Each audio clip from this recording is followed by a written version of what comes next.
It's your boy Online Davo, and we back with another video. We got a video by CNN. 1968 Kerner Commission reveals why racism in America hasn't gone away. Now, this was recommended to me. Someone recommended me to read the Kerner Commission report from 1968, but then I also found videos on it too. I read a little bit of it, but I also wanted to watch a video with y'all so we both could learn something, because I have never heard about this ever in my life. I'm gonna keep it real. If that person never left that comment, I don't know when I will find out about this. And this pretty much goes over, the 1960s period in which there's a lot of riots going on during the time of Lyndon B. Johnson while he was president. And pretty much he asked his advisory, yo, why are these niggas rioting? Why is there so much destruction? You feel me? So their goal was to set out, go into the community, talk to people. Why are y'all rioting? What's the reason behind this? And this video is going to tell us exactly why. Come on. The basic finding of our report was our nation is moving toward two societies, one black, one white, separate and unequal. The Kerner Report, commissioned by the U.S. government on the heels of the Civil Rights Movement, examined racial inequality in America more than 50 years ago. For generations, the United States government had communicated through laws and policies and practices, as well as narratives, that black people were inferior. And then, virtually on a dime, the U.S. government began to say that they were wrong. But the Kerner Report never led to sweeping policy changes, and now, after a year of reckoning with many of the same inequalities exposed, can America learn from the failures of the past? Nope. No, they never. See, the thing with America is, these motherfuckers never gonna learn until they have to go through it them damn selves. Even then, they're gonna just stop it just enough for their people to stop being hurt. But they're not gonna push the envelope fully. They're not gonna get it to where everyone's on that same playing field. Because no matter how much they try to act like everyone should be viewed equally and treated equally, they enjoy the benefit they have, even if they try to act like they don't have one. They know they have one. We know they have one. You just look dumb when you try to act like you don't have no privilege. And everybody has privileges compared to others, but there's a different level of privilege when it's like a whole institution and a whole system within like a whole government and a society. That's a whole different level of privilege that you're literally born into. You feel me? And the thing is also, it's like this information was already out here, right? They already did a report on it. Now we gotta ask ourselves, why weren't we ever taught about this? Why 1968? That's damn near 60 years ago. I've never heard this shit ever in my life. This is the first time hearing of it. It's like, why did they try to keep this to themselves?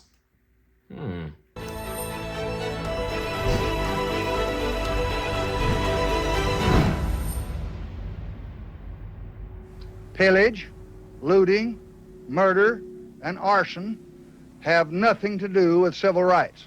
They are criminal conduct. In the summer of 1967, violence was erupting in cities across the U.S., often in response to incidents of police brutality. Facing political pressure, President Lyndon Johnson pulls together the National Advisory Commission on Civil Disorders, made up of lawmakers and local leaders, commonly known as the Kerner Commission. It's named for the chairman of the group, former Illinois Governor Otto Kerner. Johnson sets a clear agenda. We need to know the answer to three basic questions about these riots. What happened? Why did it happen? What can be done to prevent it from happening again? Okay, why did it happen? When did it happen? Right? I'm not tripping. Why did it happen? What happened? Why did it happen? And how do we stop it from happening again? Let's find out. Please, what did you find out, Lyndon B. Johnson? What can be done to prevent it from happening again and again? Part of what Johnson is hoping is that Kerner will not produce any kind of radical recommendations and will basically praise Johnson for everything he's done and offer some modest solutions to what has to happen next. Yeah. The only Oh yeah, of course. He said, hey, see, I feel like if he knew that the findings of this was going to be what it was going to be, he like, yeah, nigga, we ain't doing that shit. I'm going to just flip this shit. I'm going to just call them criminals. People going to believe it because they're black. We're going to go about our day. We don't really, you know what I'm saying? Matter of fact, National Guard, let's kill these niggas. Give us a reason. Hey, I'm trying to tell you, don't put nothing past them. Member still alive today is former Senator Fred Harris of Oklahoma. We spent, for example, a day in Milwaukee in a black barbershop. Question I was asking was, do you find more discrimination here in Milwaukee or less as compared to where you came from in the South? The reason that puzzled them was in Milwaukee, they didn't even see any white people. There was more segregation in this northern city than there was where they'd come from in Birmingham or Jackson or wherever. That was a really important realization. Damn. I mean, shit. I grew up in San Francisco, and within my own little neighborhood, I didn't really see too many white people. I'm gonna keep it real. Unless I was going to school, or I got out of my neighborhood to the neighboring neighborhood, then I started seeing like different, little different races here and there. But honestly, aside from like less than 5 white people, I was talking about black people, And it's like naturally people are going to be segregated also. But then if you really think about it, it's like, it's since the beginning of time, since the beginning of America, bro, white people and black people, it has never been no easy la la la la. It has never been nothing like that, bro. You know what I'm saying? Ever since we came over here, it has been it has been bumping heads, it has been brutality, it has been conflict, and that's because of the system, obviously, that they created and maintained. So it's like shit, it's naturally gonna get segregated over time, and we have come to a point in which through our everyday lives, we can obviously, talk amongst each other and, be cool and have that camaraderie. But when it comes to living in your primary residence, people are going to most likely try to live amongst people that looks like them. For whatever reason they want to deem it as, that's for whatever reason. But that's just, that's just how it goes. But it has always been, okay, we could be separate, but don't try to make it separate and unequal. For us. In March 1968, the Kerner Report was released, shedding light on the plight of Black Americans in 23 cities when it came to education, employment, welfare, and housing conditions. The report also singled out one major common denominator. We said these conditions were a result of white racism. White racism created these black ghettos, as we said it then. And it's white racism which sustains them. We're not talking about whether one white person hates black people. We're talking about a system where you live in an all-white neighborhood. You go into a building, an office, where all you see is white people. And you don't think anything's strange about that. That's what we're talking about. And we thought that was important for young black people particularly. You're not crazy. There is systemic racism in this country. And so we recommended great new programs in regard. Oh yeah, they have been trying to convince us to stop believing what we see forever. They have been doing that to black people forever, but now they said, "Fuck it, we're doing it to everybody. We want everybody to not believe their eyes." You know what I'm saying? The thing was, the same ones that's angry at the government, angry at these people for blatantly lying to them, are the same ones that would defend a blatant lie if it was done to a black person. Ain't that crazy, huh? All this, it's all conditional. It's all conditional. And they have known this forever. I mean, shit. 60 years ago, he's still alive. Good memory, all his recollection there. And it's like, not much has changed since then. A lot changed, but a lot of stuff is still the same. To jobs and housing and health and education. It puts these issues on the table, especially policing, in a way that no other government report had. But in 1968, politics was moving in a different direction. Johnson doesn't see a window to do this, and it doesn't mean he was right. not to do anything. But in his mind, politically, he's just trying to save what he's already done. He's about to announce to the country he's leaving. And I will not accept the nomination of my party for another term as your president. And so the commission doesn't produce any tangible results at the time. Kind of everything moved exactly in the opposite direction of what Kerner and the commissioners were asking the government to do. That same year, Richard Nixon is elected president, running on a message of law and order. So I pledge to you, we shall have order in the United States. A decade later, Ronald Reagan. While drug and alcohol abuse cuts across all generations. Hey, ain't that crazy, huh? Ain't that crazy? They just make a report on why all this stuff is happening in the black community. They do extensive research. This is from people that will be respected amongst society, amongst your average person. And they blame it on white racism. They find out through their findings that it's on white racism, white supremacy, the system. The next person that comes in, law and order. We're going to fight this. Then the next person, the war on drugs, all that little weird shit. I'm telling you, man, it's a system, bro. That Kerner report, it said too much. It showed too much. It wasn't, hey, nigga, you weren't supposed to say all that. You know what I'm saying? You doing too much right now. And Lyndon B. Johnson, he like, well, thank you for that information, but I'm going. Deuces. So it's like, damn, bro. Damn, the answer is right there. The answer is right there in your face. And it's like, bro, it's like niggas are getting the answer wrong on purpose. And it's like the only person that is hurting is you. It's also hurting you. But you're getting a lower grade to spite me. Pushes for an unprecedented expansion of the war on drugs. And in 1994, President Bill Clinton signs a bill into law increasing federal funding to fight crime.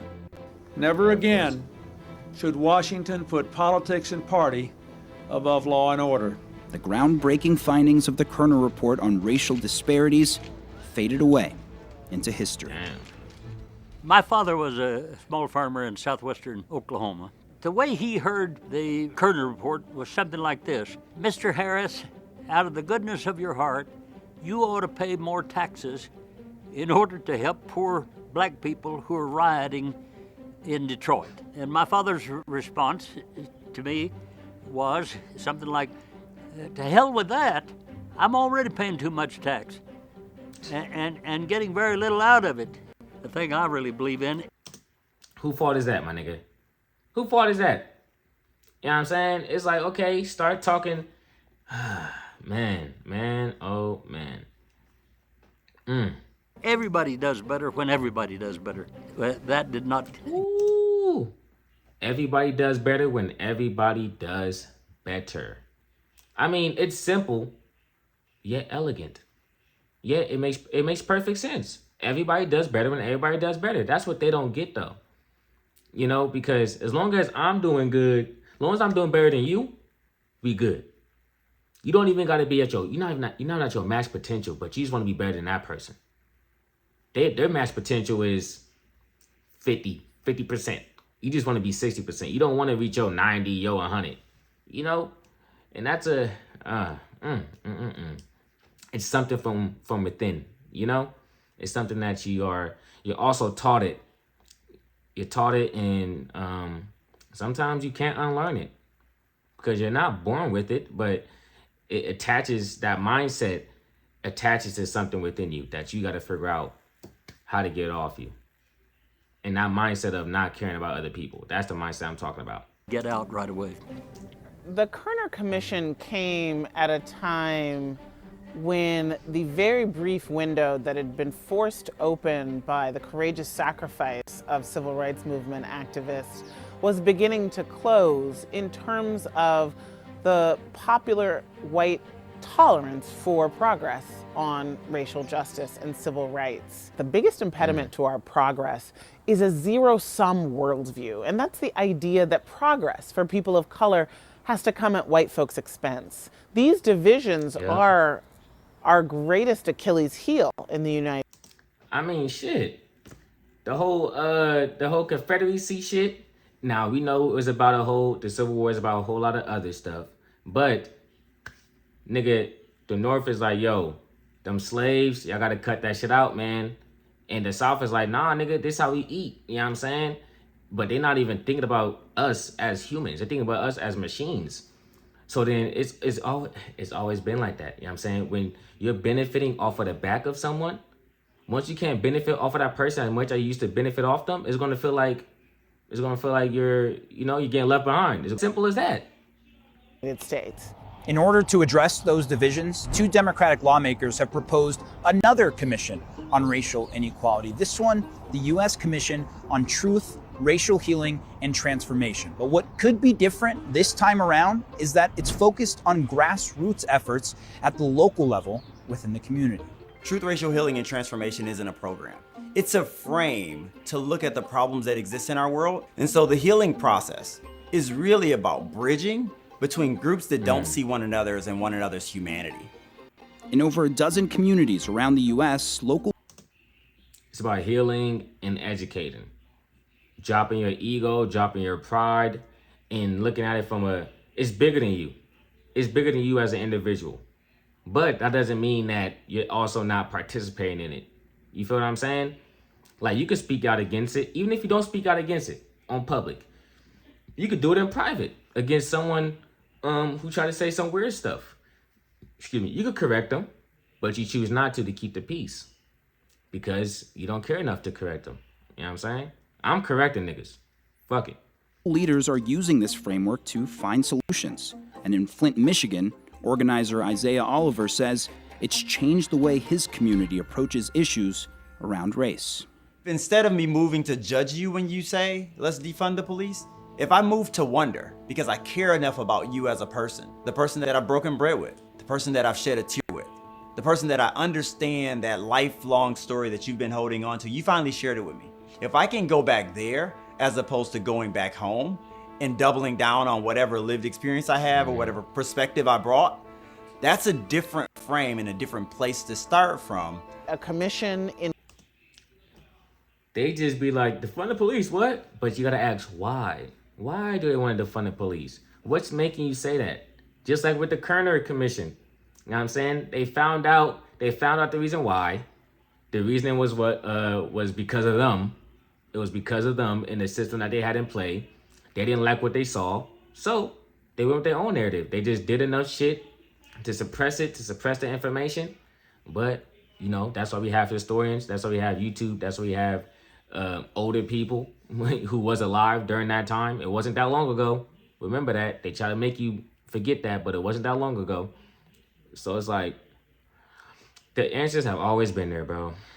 Damn. The more you know, the more you hate. Washington that is going to be filtered through the partisan talking points and divide is not going to heal the nation's divides. That's why we need something that is seated at the grassroots. We don't need any more studies.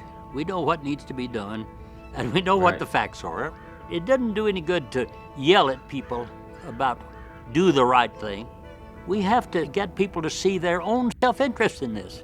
Let's not start with the problem. Again, he ain't lying. You can't... He ain't lying, bro.